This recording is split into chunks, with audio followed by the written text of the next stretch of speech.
Good afternoon. It's Wednesday, the 7th of September 2016, just after 1 o'clock. Welcome to UK Column News. I'm your host, Brian Gerrish. With me in the studio, Mike Robinson. We will be joined by live video Skype link by Mark Anderson from American Free Press.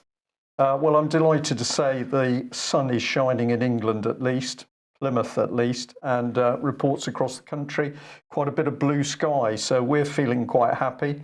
And we're particularly happy that Mr. Tusk, who I believe is a friend of yours, Mike. Well, Donald Tusk, of course, he is one of Europe's presidents at the moment, and of course famous for not being on the aircraft that crashed at Smolensk. Somehow, I think he had a cold or something, and he had to get a different flight.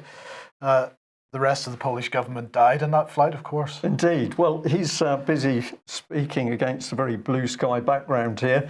This relates to a press statement he made after he'd had a meeting with the Prime Minister of Luxembourg, Mr. Betrayal.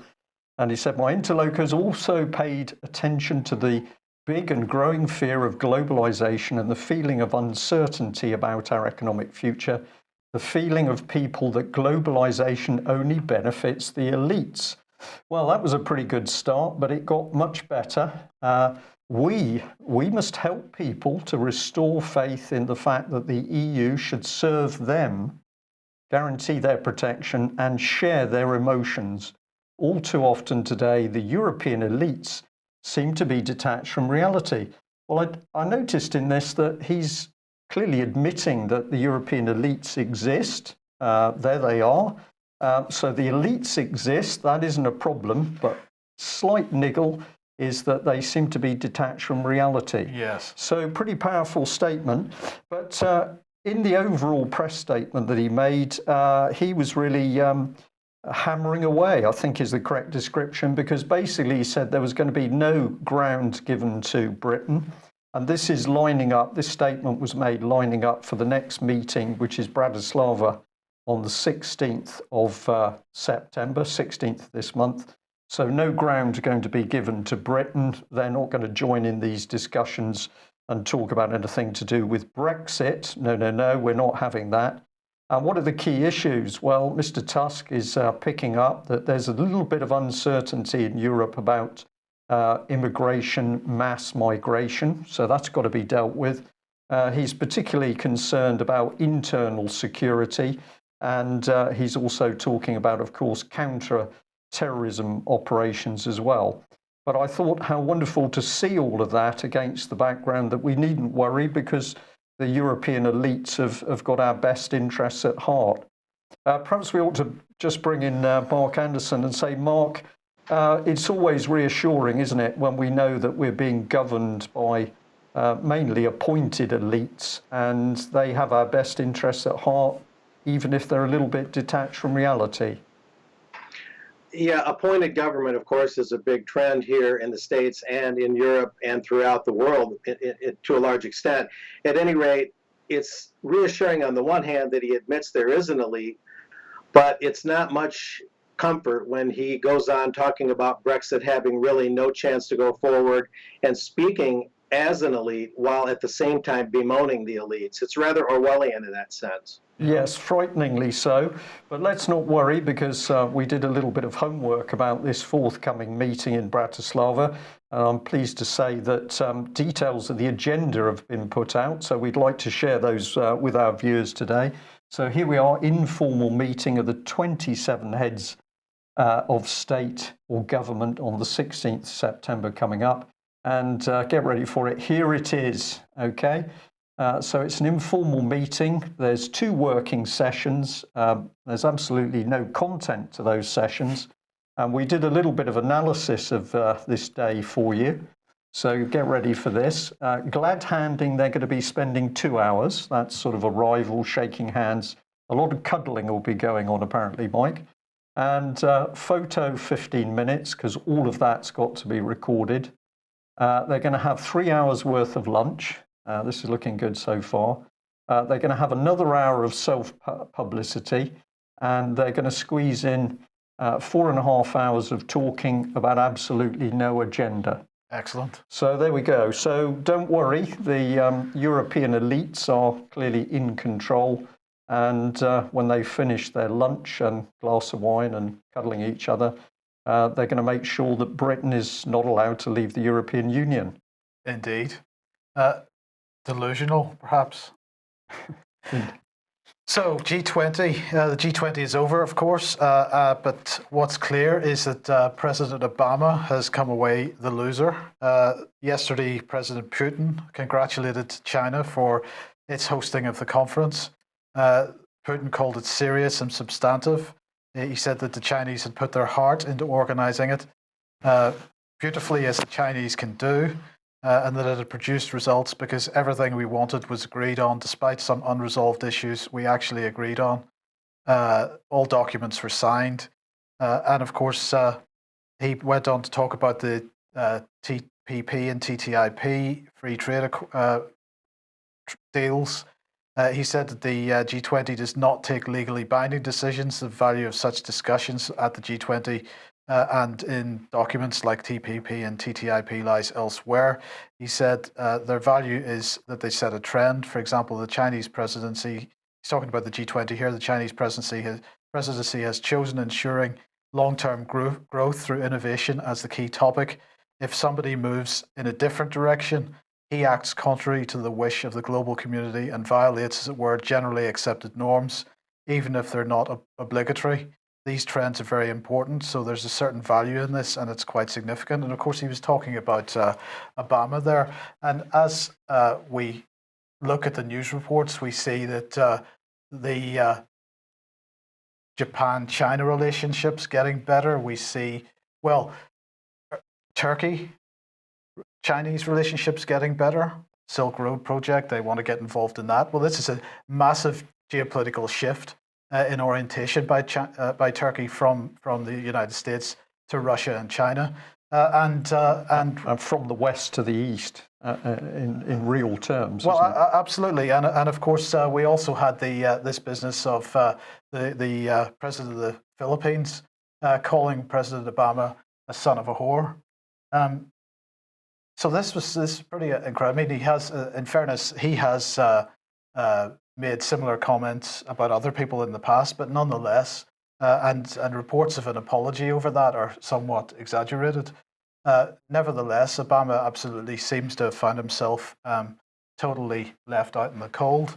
But in the meantime, he is pressing ahead with his attempts to get TPP through Congress. And Mark, you sent us this statement of administrative action. Is Obama another political leader who is really off his head at this point, not really recognizing the mood of the rest of the world and the position that he's in? I appreciate he's at the end of his presidency and he really wants to get something through for his posterity, as it were, or whatever they call it these days. But is he thinking straight? That's an excellent question throughout his whole presidency, Mike. Barack Obama, of course, is something of an enigma himself. His roots, his origins, his mother, according to the official overseas, would even be something questionable. Be that as it may, he is seeking a legacy like he did with the Affordable Care Act, otherwise known as Obamacare, a largely unworkable health insurance company support plan. It supports the insurance companies much more than it supports would-be patients in the health system. But if there's anything he wants for his legacy besides Obamacare and maybe the Iran deal, the nuclear deal, it would be the Trans-Pacific Partnership. And this is the one area where Democrats and Republicans all of a sudden agree. Suddenly the working class versus those big business Republicans, working class Democrats versus big business Republicans, somehow that dichotomy disappears. They're all for one for all. Free trade is great. What could possibly be wrong with it? And now this statement of administrative action comes along. This is the key action that the White House is required to file a minimum of 30 days before Congress would act on the final bill to enact the TPP, which of course is the U.S. and 12 nations. So this is a key move. He issued it before Congress even got back from their August recess. It was waiting for them when they got there. And now Congress is going to be obliged to vote on a TPP bill. And what I'll be writing about in American Free Press or AmericanFreePress.net is some of the dynamics of that and how many congressmen don't want to vote on this before the November 8 general election because they're afraid the voter backlash will result in them being booted out of office or at least losing a lot of support. So this is going to get very tense very soon here. As Obama makes this move with this administrative action and Congress being obliged to act on the bill. And remember, due to the Trade Promotion Authority, Congress can only vote up or down on the TPP enactment bill. They cannot amend it at all. It's yes or no. So this is very pivotal. Okay, well that's true, but if we look at the words and actions, because of course the United States is only one party to the TPP, they may well ratify it. If we look at the words and actions of the other people that were at the G20, for example, that are also involved in the TPP, America may be acting alone, and at the end of the day, they may ratify it. But if nobody else does, where does that leave them? Well, that's a very good question. I haven't looked into what the other legislatures and parliaments might be thinking at this time. I cover Congress and have press credentials there on the Hill, and I'll probably be going back there fairly soon. At any rate, that's what I'm hearing stateside. And you're right, this is sort of a sink or swim on all the 12 nations from New Zealand, Australia, across the ocean to parts of South America, US, Canada, and so on that comprise these 12 nations in this largest ever trade deal. And whether they ratify it and how long it takes them is another whole question, and it's going to be interesting to see how that goes. But the U.S., the uphill battle might very well be the other participating nations, not so much the U.S. Congress, although that's going to be a big issue here even for the presidential and congressional elections. So this is going to be a pretty big fight, a pretty widespread thing.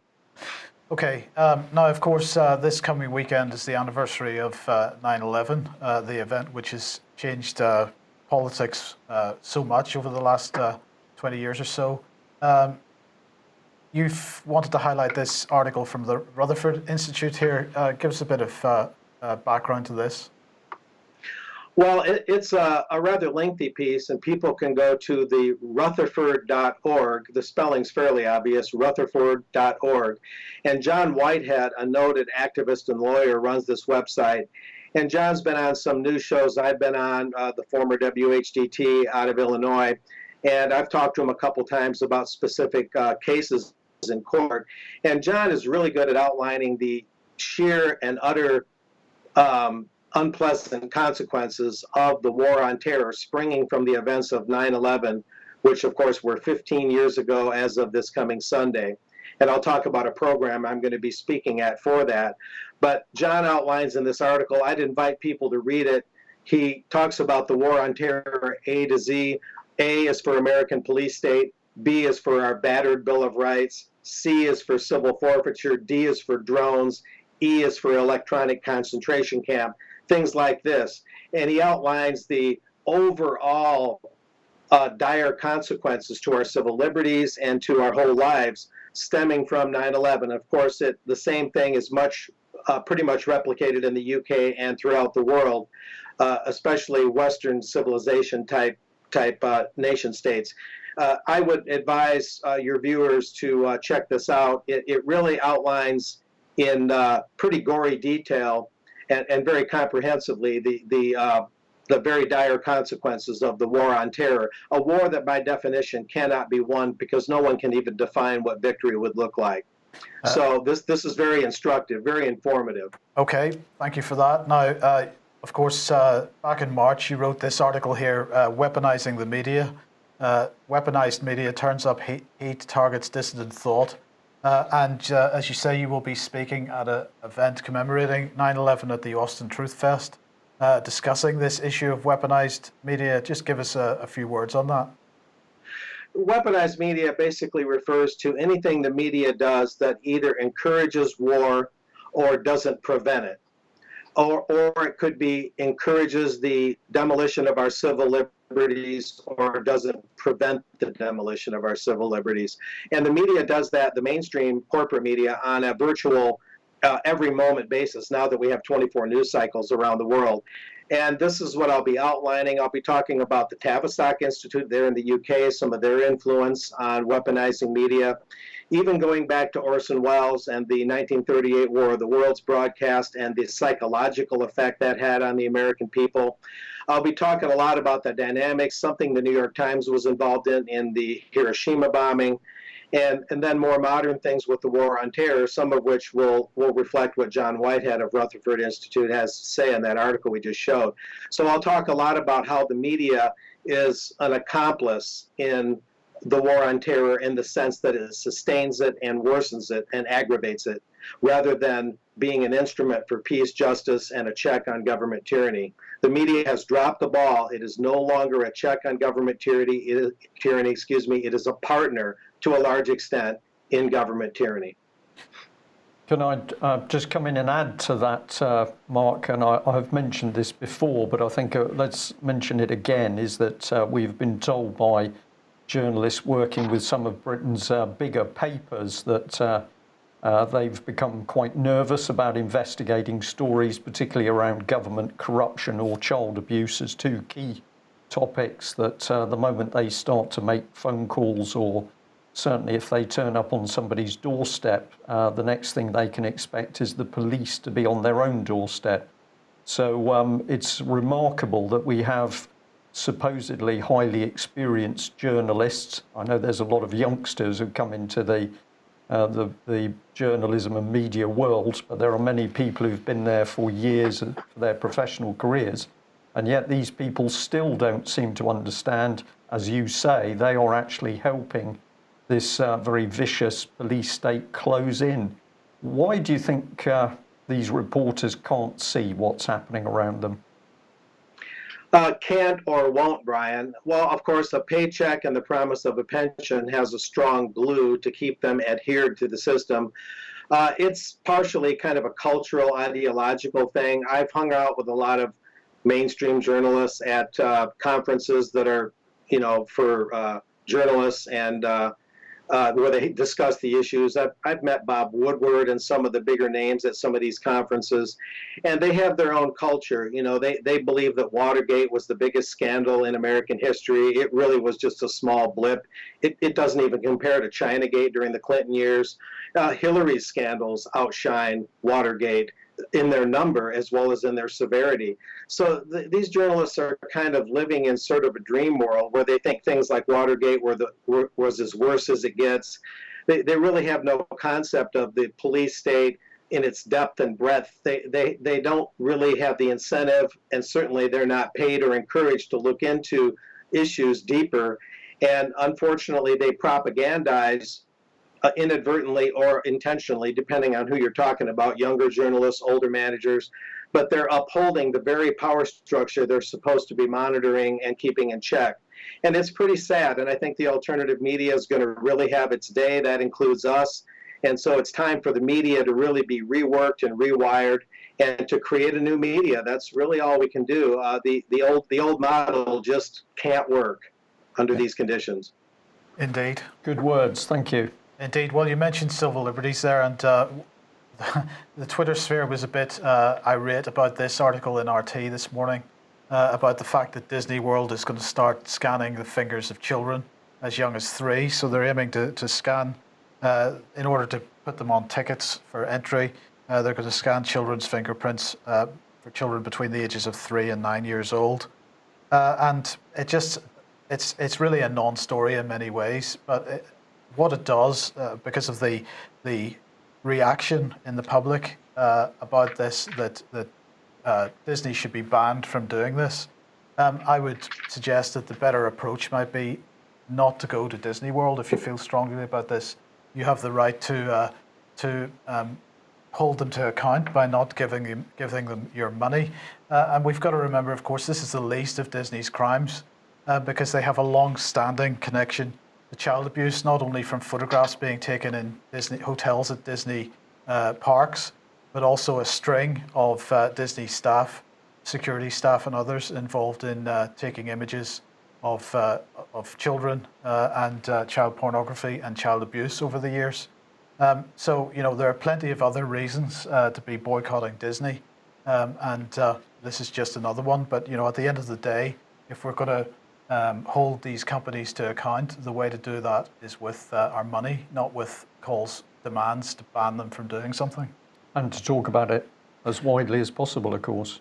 And staying on the subject of children then, UNICEF has been pushing this out today. 50 million children have been uprooted as a result of recent events following, obviously, geopolitical events which have arisen following 9/11. And this was their actual page on their website, 50 million children on the move. And what are they saying here? The number of children at the heart of the biggest movements of people in history. 1 in every 45 children in the world today is on the move. They may be labelled refugee, displaced or migrant, but first and foremost, children are children, no matter where they come from, no matter who they are, and so on. Well, that's true. One shocking statistic they quote, the number of child refugees has risen 77% in 5 years. Well, the BBC, in parallel with this amazing coincidence here, have produced this article saying rise in lone children seeking asylum in England is the headline. They're saying that the number of asylum-seeking children in the care of English councils has risen 62% in a year. The largest group of boys aged between 16 and 17 coming from Afghanistan or Eritrea. They're saying that the Home Office has said that it has increased funding to cover the costs of care for these and other unaccompanied minors. And figures released to the BBC England data unit under the Freedom of Information Act have revealed that 104 councils were caring for more unaccompanied minors than they were in 2015. 4,156 children seeking asylum without parents or guardians cared for by 147 councils on the 31st of March this year, and that compares to 2,569 the year before. Now, of course, let's just mention once again the pressure that there has been from Tim Farron as the main spokesperson for this, to have unaccompanied children brought into this country. And to date, even though that initial demand was made roughly 6 months ago, to date there has been no comment from Tim Farron about how these children are going to be tracked through the care system, how their well-being is going to be monitored, and by that I mean whether they stay in the care system, whether they're well looked after in the care system, whether they're abused in the care system, whether they end up being trafficked or end up on drugs and so on. So these questions have never been answered by Tim Farron or any of the other people that have been calling for these children to come into this country. Clearly, children are coming into this country in any case, and so those questions still stand. Are they being looked after? Are they being looked after, or are they ending up going straight into traffic rings? We already know that over 300 seem to have gone missing. Those were public figures, public statistics. But of course, there's been absolutely no follow-up on that. So it's very interesting. Maddie McCann disappears in Portugal. We have the government spending millions. We have senior members of the government and their legal teams travelling the world for one girl. But we casually say, well, there's over 300 young children missing who've come in as migrants, and we really don't care about them. Presumably they're just there for playthings. Well, we just remind viewers, of course, that Mr. Vaz is still in Westminster, and David Scott picked up on this and tweeted it out, which is, I think that's Mr. Vaz there on the left with Esther Ranson, the champion of children. She's there to help protect children from abuse. But many of the survivors that have spoken to the UK column say they regard her Childline as a fishing net in order to identify vulnerable children. We won't attempt to guess for what purposes, but victims of abuse highly suspicious of Esther Ranson's activities with Childline, and here she is cuddling up to Mr. Vaz. If you don't know, Mark, Mr. Vaz was recently discovered with a couple of Polish rent boys. He was also keen on poppers at the same time, but not to worry, because many people are saying, well, you know, this is all in his private time, so it shouldn't affect him sitting as head of committees looking into, for example, child abuse or conditions for sex workers. Before I just finish this little section, if we pop that back on screen, please, Theo. Yeah. We'd just like to remind people, of course, that Esther Ranson said she really didn't know anything about Jimmy Savile. In fact, she hardly knew him. I see how much you didn't know him in that image there. Yeah, Brian. it's interesting. And if that's the situation in England at the moment, then north of the border, it's getting more interesting because we've just had the chair of the Scottish Child Abuse Inquiry stand down because they said the Scottish government was interfering with the work of the inquiry. And now we've got this one, a top civil servant, that's a lady called Jessica McPherson, is facing calls to resign amid claims she said it was okay for abuse victims to die if their demise resulted in greater support in future cases where there was a risk of suicide.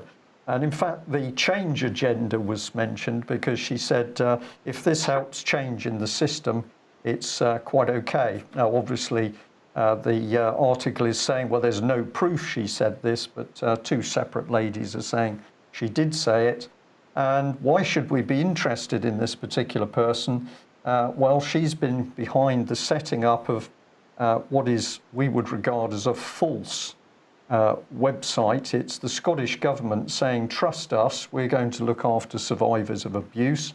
Welcome to the Survivor Support Policy Team website. And if you read that first paragraph, what it actually says is, well, actually, we don't provide any support. We're going to route you to somebody else. But have a look at this bit. The Survivor Support Policy Team within the Care, Support and Rights Division, which is part of the Directorate for Population Health Improvement of the Scottish Government, oversees the Scottish Government's framework paper. I found that some pretty frightening language, Mike, because we've now got divisions of government, care, support, rights. Well, there are no rights at the moment, as the Doherty family have found. Scottish Government is prepared to sit idly by while 4 children are taken. But here they are, Population Health Improvement, 1984. Yes, population health. It's quite Soviet in its language, isn't it? Very Soviet, yeah, very Soviet. So sinister stuff coming in here. And of course, all of the information about child abuse, which comes to the UK column, is talking about the scale of the abuse and the fact that wherever we go, whether it's Wales, Scotland, England, Northern Ireland, or indeed Southern Ireland area, we are seeing the governments consistently covering up abuse to protect their own and presumably others. So there we are. What a wonderful time we live in.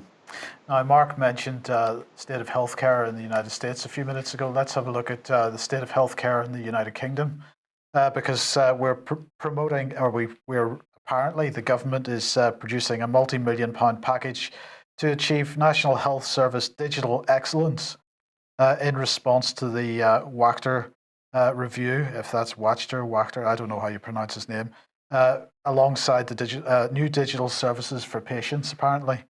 So this is new plans to fast-track digital excellence and improve the digital skills of the NHS workforce. And of course, who's driving this? Jeremy Hunt.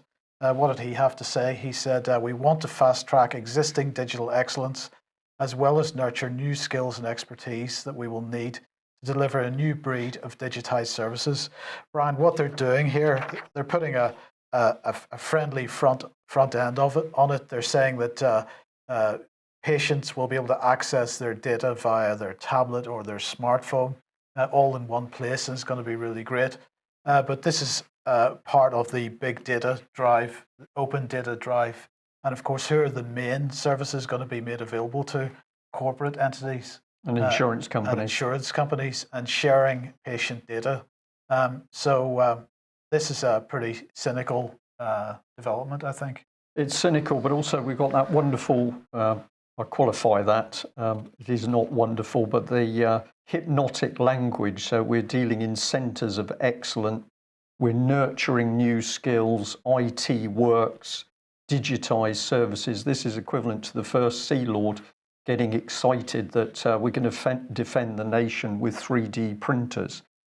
So as David Ellis said to me on the phone yesterday, we're seeing more and more of our senior military leaders and politicians who are using a highly hypnotic, is the right word, language, which is a reality that the rest of us don't recognise. Health service in appalling state, people dying, people being left on trolleys.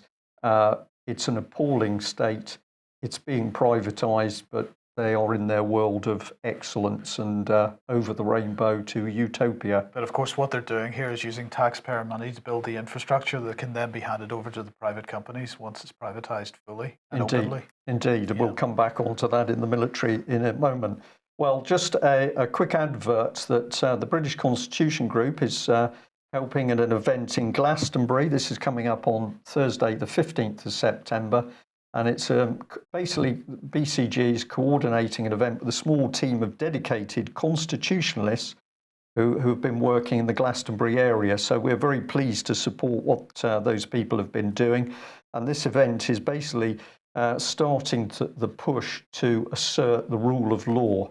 What's happening in UK is that, of course, common law has been totally sidelined. We have a false system of law, statute law, and that is being put in place and run by clearly a criminal government. So that meeting starts at 7:30 on the 15th September, and I believe there's a request for a donation of something. £5 would be nice for people attending. So if you can get up to that, please do. But this is a key issue, asserting the rule of law. Right, let's move on to Syria. Now, tomorrow, Vanessa Beeley will be joining me. So tomorrow's the big day for Syria, and particularly white helmets and so on. But in the meantime, today, the UK is hosting the High Negotiations Committee of the Syrian opposition. There they are, a fine body of gentlemen there. So this is the Foreign Secretary, Boris Johnson. I wonder what he's going to say. It's hard to tell. They're going to launch their political vision for Syria, apparently, with which they say details how they will aim to negotiate a political end to the conflict and what a political system would look like. Of course, that does not involve Assad. So this meeting is happening today. It's being hosted by Boris Johnson.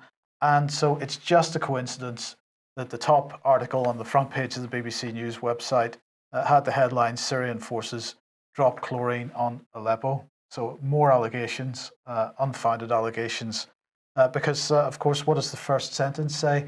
It says Syrian government troops are accused of. It doesn't say that they did. It says they're accused of. Who accused them? The headline headline put across implies, as if it's fact. Absolutely. So that article went up on the BBC website at around 10 a.m. this morning. But somehow, that was in time for Boris Johnson to write a whole article and get it published earlier than that on the Times. And the first paragraph of this says, for anyone who's visited Aleppo in peacetime, the news from the city today is enough to make you weep. Well, how did he know about the news from the city today when the news wasn't out until 10 o'clock this morning? He probably made the news, Mike, I would say. Created it. That's quite possible, yes. Maybe they've brought Brooks Newmark back out of retirement. So Boris is hoping to really push forward this embryonic government because, of course, he's aiming for regime change. That has always been the policy. But they're on a hiding to nothing, really, I think. But in the meantime, the propaganda maintains or continues, and we'll be covering that a bit more tomorrow. Now, controversial topic then. This is Dries van Acht. Is that how you pronounce his name? Pretty close, I'd say. Yes, okay. And he was the Prime Minister of the Netherlands. President Netanyahu is visiting the Netherlands today, and Dries has said that he should be sent to the International Criminal Court. And this caused quite a furore. So as I was driving in this morning, I unfortunately put on Radio 4, and they were talking about when does criticism of Israel turn into anti-Semitism, and I wasn't quite sure what it was that had sparked that discussion, and in fact it was this. And the representative of the Zionist community who was on the BBC this morning said that it's okay to criticize Israel and Israeli policy, but anybody who goes as far as to suggest that Israel has no right to exist as a nation because perhaps they stole the land in the first place, that would be considered an anti-Semitic comment. But you can criticize what they're doing to the Palestinians. That would not be considered anti-Semitic. So what do you think, Mark? Should Netanyahu be sent to The Hague? Ultimately, he probably should be, yes.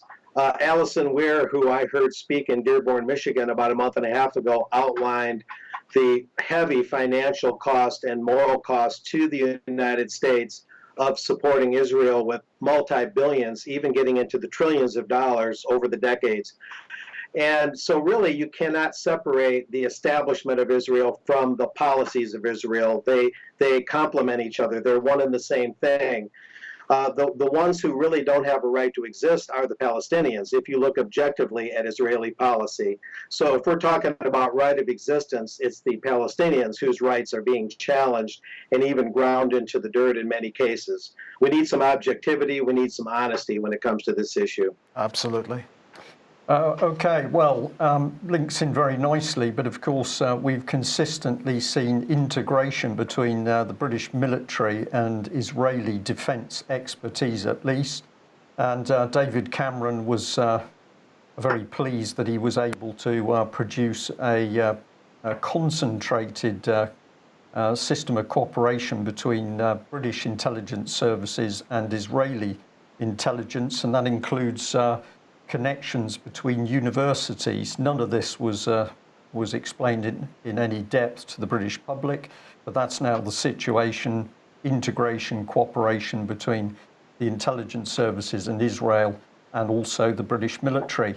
Well, what's going on in the background is, of course, the decimation of Britain's military structure. We keep talking about this. It's happening at an accelerating rate. Let's have a look at Reservist Day. So Defence Secretary has been launching Reserves Day. This was actually the 6th of September. And we had Michael Fallon and Boris Johnson standing up and busy and telling us what a good job the reserve forces had done. Now this links in with this, which is the Armed Forces Covenant, which is an agreement between the armed forces community, the nation and the government, and it encapsulates the moral obligation to those who have served their families and the bereaved. And if you look at the website, what they try to claim is the government is looking after people in the military and those who have served in the military and who have suffered wounds in the military. Of course, the evidence is that the government is doing no such thing. What it is doing is producing more websites like this. But there's something deeper going on here. So when you have a look at the website, you get a clue, because the government is boasting that 1,000 companies and businesses have signed up. These are some of the names coming up on screen now. And what we can see, of course, is that all of a sudden, the big corporations, BT, Lloyds, RBS, HSBC in particular, are coming forward to say, well, we are the ones supporting armed forces, we are the ones supporting reservists. But of course, they also determine whether they're going to release people to take place in this reserve thing. So what we see coming in is greater control of Britain's military forces through the commercial sector. Now, Michael Fallon had some words to say on the day itself. He says, we owe our reservists and their families, employers, a debt of gratitude. In the last 15 years, almost 35,000 have served on operations, making an immense contribution. Well, of course, it's to their wars. And I would just like to say, if the gentleman is going to go to the International Court in The Hague, perhaps Tony Blair might like to go with him. And we'll follow this through, because Mr. Fallon went on. He said, in a darker and more dangerous world, they give us the cutting edge, the specialist skills and the ability to swiftly adopt to new and emerging threats. And of course, these are the very threats that the British and American governments have created by invading nation states, for their whatever those ends are, whether it's greed, oil, or power, we don't know. So as we reduce the professional side of Britain's military, we're increasing people who, in the kindest sense, are part-timers. So the professional military is decreased while we supposedly boost reservists. But then this is now going on. We are selling off military infrastructure, and here in Plymouth, the local paper is saying that the MOD is going to sell, quote, the spiritual home of the Royal Marines. Now, this has significance as a headline. You're not just getting rid of barracks, you're getting rid of the whole history of the Royal Marines, you're getting rid of national identity, you're getting rid of pride. So this is indeed getting rid of the spiritual side, and it's deliberate. The land's going to go to housing. Well, it has to. We'll mention that. A package of 13 sites, Mike. You've been unable to get details of where money has gone from public infrastructure sell-off. I assume the same is here. We'd just like to point out that, of course, the housing is needed to hide the effects of mass migration and immigration, which is being caused overwhelmingly by the British governments and their unlawful wars. And no real action by our local MPs, Oliver Colville, for example, or Merchant, whoever the other one is. So this continues apace. I'd just like to say to Mark, one of the things that I've been pushing for a long time is that as Britain reduces its armed forces, that burden is consistently taken by American armed forces. Just a quick response on that, please. Oh, certainly. Yeah, internationalizing the military, as you've mentioned before, Brian, means that no one nation will have a total ability to defend itself and to carry out the essential constitutional functions of armed defense, of the armed forces. But the U.S., for some decades now, has been chosen to be what Britain used to be, the empire. They were given that gavel. And so America is sort of the overlord, the would-be world government sanctuary for the military arm of the New World Order. So the U.S. is going to be the overlord of the militaries. The other militaries will be substantially weakened. That seems to be the model by all indications that's being pursued here. Right, thank you. And I'll just sum up that by just putting in what Michael Fallon really should have said, and it's this: our real plan is to continue to decimate the professional armed services and defence estate and replace them with part-timers who depend on their employers to release them. Therefore, we will shortly have armed forces controlled by global corporations and thus bankers. And this is clearly where it's heading, Mike. And I'll just add to that, we had some very interesting information yesterday to say that Morgan Stanley, with a cluster of other big banks, has opened what an individual is describing as a military command and control centre in Canary Wharf. The scale of it, the high-tech nature of the equipment, just incredible. And when somebody asked a few too many questions, it became apparent that that was not a wise thing to do. So I think we're seeing some dangerous manoeuvring at the moment. Okay, well, we mentioned this briefly yesterday from the Independent. It was in the Independent yesterday. The fact that the UK is the second largest exporter of defence products and services, exports of $122 billion between 2006 and 2015. This latest graph has come from a new document which has been released by the government today called UK Defence in Numbers. I recommend anybody to go and search this document out because it's quite interesting. On the other pages it describes exactly how many submarines we've got of various types, how many ships we've got, how many aircraft we've got, and so on. But this was the key point that I wanted to show, was this graph down in the bottom right-hand corner here. The largest markets for the UK defence exports in 2015 were the Middle East and North America, but the Middle East, absolutely, what's that, about 2/3 of the arms sales going to the Middle East. And of course, this is the part of the planet which is suffering most at the moment as a result. Now, what did Michael Fallon have to say, our Defence Secretary, about this report? He said, this report shows our world-class defence industry, which provides high-value jobs for hundreds of thousands across the country, boosts our exports and brings in billions for our economy. And I just wanted to ask, surely the price is too high for that. The price is too high, but as Dave Ellis has been warning, what is about to happen is amalgamation of those vast defence companies, so the money won't be coming into UK anyway. It's probably going to be going to America via Boeing or Lockheed Martin. Absolutely, but what is interesting is the power of public pressure.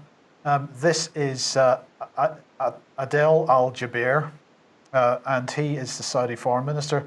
He has come running over to Britain today to meet MPs and others, basically begging us to keep selling them our weapons.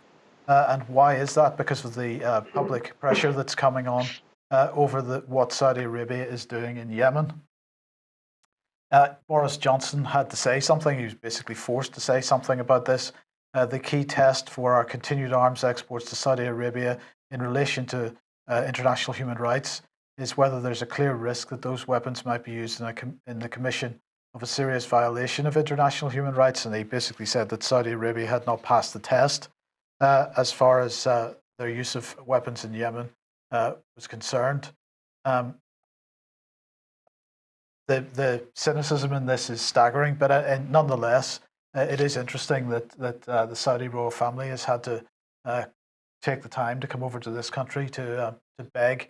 And what it does is demonstrate how even individuals, I was going to say another word, but individuals like Boris Johnson are forced into backtracking when there is a significant public outcry about the behaviour of the British government. When they think they can be seen, I think is a good way of explaining it. That's it. And then just finally, a quick comment on the financial world. Last week we mentioned this article about the question being raised by this article was how long will it take for the European Central Bank to own all sovereign debt of Spain, Germany and France?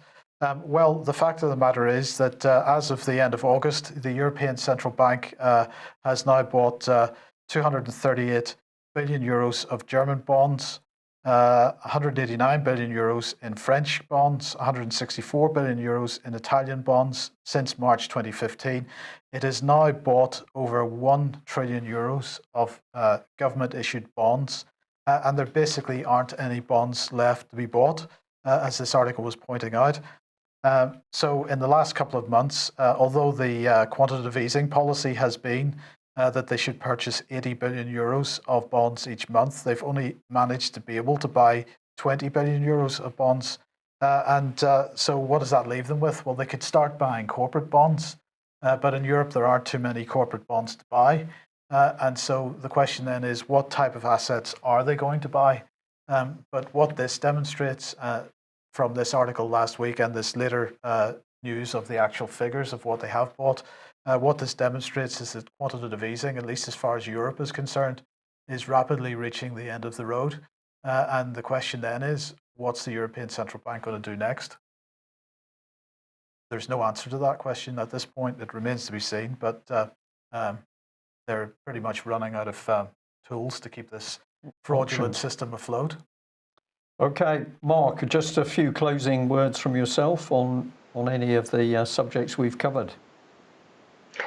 Well, in that quick case on the ECB, they would just need to surrender creating money and let governments create money interest-free, like with your Bradbury Pound concept, for example.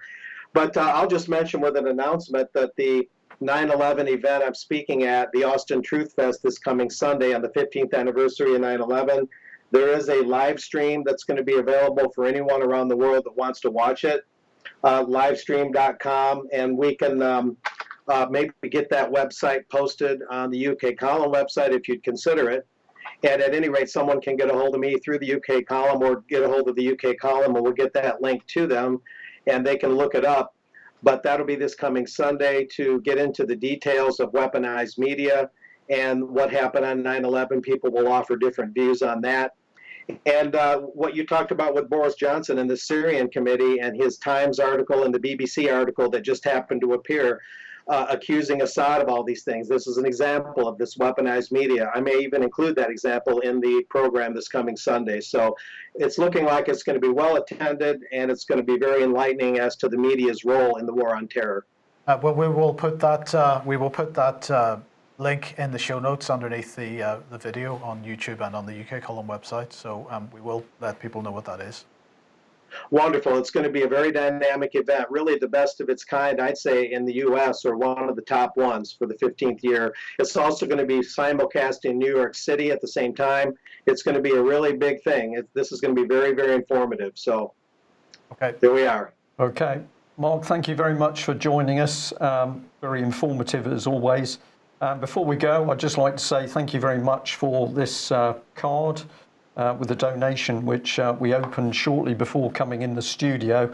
It is a real boost to us when we get envelopes with people saying that what we're doing is valued, and it's a big boost when we know that people appreciate it enough to subscribe or donate. So thank you very much to the person that sent this one to us, and it's what keeps us going in more than one way. Okay, that's it for today. We'll be back at the same time tomorrow. Join us then. Bye-bye. Bye-bye.